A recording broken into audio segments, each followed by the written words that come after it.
Hey there, Becca here from Inside the Square. In this tutorial, I'm going to teach you one of my favorite code tricks to create a completely customized layout specific for mobile devices. As you know, using Squarespace, you can't actually make changes for just the mobile view of your website, but with a little bit of custom code, you totally can.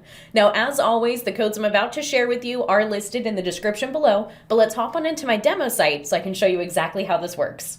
Alrighty, so here we are in my demo site, and I'm going to scroll down on this page to show you. I have two different page sections. This is what I want for the desktop version of my site, this section right here in blue. The image on the left, the text on the right, everything aligned to the left for the text anyway. You get the idea. And if we scroll down, this is the layout that I want on mobile. I want the text centered, I want the image below the text. I used to use a bunch of custom code to make this happen, but what I'm actually going to do is hide this section right here on the desktop version and hide this section on the mobile version. Pretty cool idea, right? So here's the code we're going to use today. This is listed in the description below, but there's actually an important part of this that I want you to understand before you put this on your own website. It's a really important part to make sure that this works when you install it in site-wide CSS, okay? So I'm going to copy this code, I'm going to select design, and I'm going to select custom CSS. That's where we're going to paste it. Now, scrolling up here, I want you to watch this section disappear. I'll press Control-V on my keyboard, and it'll go away. So what this code basically says is that on any screen that's at least 641 pixels in width, I don't want to see that third page section. But on any screen that's smaller than 640 pixels in width, hide that second section instead. So let's scroll up. We've got the desktop version here. Clicking on our mobile preview, now we're seeing the centered option. Pretty cool, right? Now what I'm actually going to do is remove this code right here. Because we're putting this in site-wide CSS, it's going to affect every page on our website. And I want to make sure I'm using the right data section ID. Instead of using the code name page section nth child to count down those page sections, I want to make sure I'm isolating by the unique ID for that page section. I use a free Chrome extension for this. I'm not affiliated with them. I just use them in my own work. They're linked in the description below. If you know how to grab the data section ID, cool, go for it. I'm going to go ahead and use the Chrome extension right here. I'm going to click here to copy this one, and I'll paste it here. This is our desktop version, and let's scroll down. This is the mobile version we want. So I'm going to click on this code, and I'm going to paste it into my custom CSS panel, and I'll turn off that Chrome extension. Now let's scroll down and grab this code that we're working with.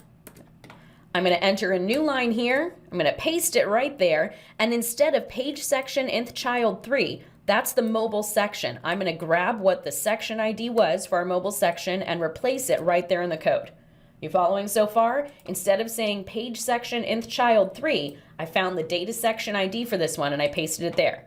Now we're going to do the same with this guy at the top. Oh, and I want to mention really quickly, let me scroll down here. You're going to see syntax error until we're done with this, okay? So don't worry if it says syntax error. It's because we're still working on it, so we haven't finished our code yet. So I'm going to remove this and replace page section nth child 2 with the name for that data section ID, and we're going to get the same effect. So what we're saying is on any screen that's at least 641 pixels in width, I want you to take that mobile specific section that we have. We pulled its data section ID. I don't want you to show it. But on any screen that is 640 pixels in width or smaller, I want you to take that desktop section that we have, and I don't want you to show it. So let's check it out. Mobile preview. There we go. We're getting the centered stuff with the image on the bottom. Desktop preview. We're getting the image on the left. Oops, sorry to hop to full screen. There we go. We're getting the image on the left, text on the right with this custom code right here. Alrighty, that's it for this super quick tutorial on my favorite trick for creating a mobile-specific layout for Squarespace. Now to recap just really quickly, because I know this is a lot of information condensed into one tiny tutorial, what we're basically saying is, hey browser, on a screen that's bigger than this, don't show the mobile-only section, and on a screen that's smaller than this, don't show the desktop section. A link to that collection data section ID Chrome extension that I use is listed in the description below, along with the codes that I just shared with you on my demo site. I strongly recommend using your data section ID because if you're going to use the site-wide CSS panel under Design, Custom CSS, That means this is going to load on every page on your website, and you might not have the mobile and desktop page sections in the same order on every single page, so just make sure you pulled the correct ID to make this work, okay? Awesome. I'll go ahead and let you get to it. Again, those codes are below. Thank you so much for watching, and if you want to learn more about Squarespace, I post fun CSS tutorials every single Tuesday, so be sure to like this video and subscribe to my channel. Thanks again for watching, and most importantly, have fun with your Squarespace website. Bye for now.